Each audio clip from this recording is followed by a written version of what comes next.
welcome back to the broadcast. We're here with Laurie Goyen and just getting so much inspiration. I love everything you have to say. We just kept talking during our break, so I want to just go right back there and continue sharing your inspirational story with others. How did you get this book going? Well, again, I was inspired by what happened with Blake, because I remember telling Doug, this has to be written down, not only for therapeutic reasons, but also because I thought it would help somebody. So there was a real purpose. I had a feeling of purpose that I needed to get this story out. There was a journey that led me to writing the book, though, and it involved me stepping out of my comfort zone. And a lot of times I think what you're called to do requires you to step outside of your comfort zone. I think Courtney said something about if your dreams aren't scaring you, then they're not big enough. It's It's true. kind of like the same thing where I'd always been deathly afraid of speaking in front of people in public. I'm a social person, you wouldn't think, but something about putting me in front of people and I think that's real common, a lot of people share that. Well, it bothered me. And I didn't realize it at the time, but I think the reason it bothered me is because I think there was the Holy Spirit was probably saying, okay, get this taken care of because I want to use you this way, but it required me stepping into it. So I took Toastmasters classes. No one was asking me to speak. I was doing this myself. Wait a minute. Okay. You hadn't written the book, though. No, but this led to it. Well, all right, so I'm going to ask you a question.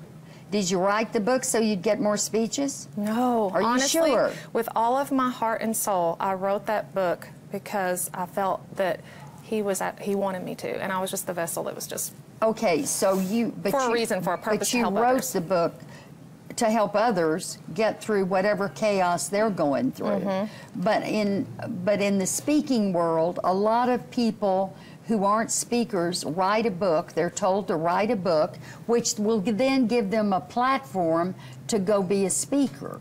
It's so and funny. The two are totally different.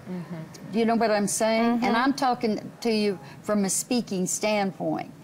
If you've not liked getting up in front of people, how are you going to get over that? Tell me how you've learned. By practice?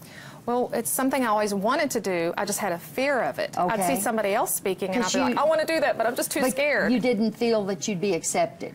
I was afraid that I would crash like I did in the 5th grade when I was giving a book report, and I just died a slow death in front of everybody, and it was just awful. So I thought that was going to happen, and it stayed with me my whole life, and it bothered me because I wanted to be good at it, but I wasn't. So I just stepped out of my comfort zone and into a nudge, and I took Toastmasters. No one was asking me to speak. So I signed myself up to speak at church in front of my peers, which was huge.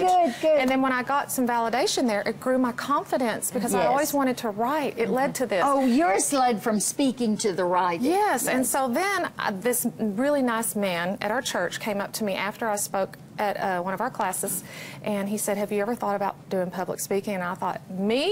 It was just like, okay, it was validating. Okay, when you step into your nudge, something that you've always wanted to do, but maybe you were uncomfortable, look where it can lead.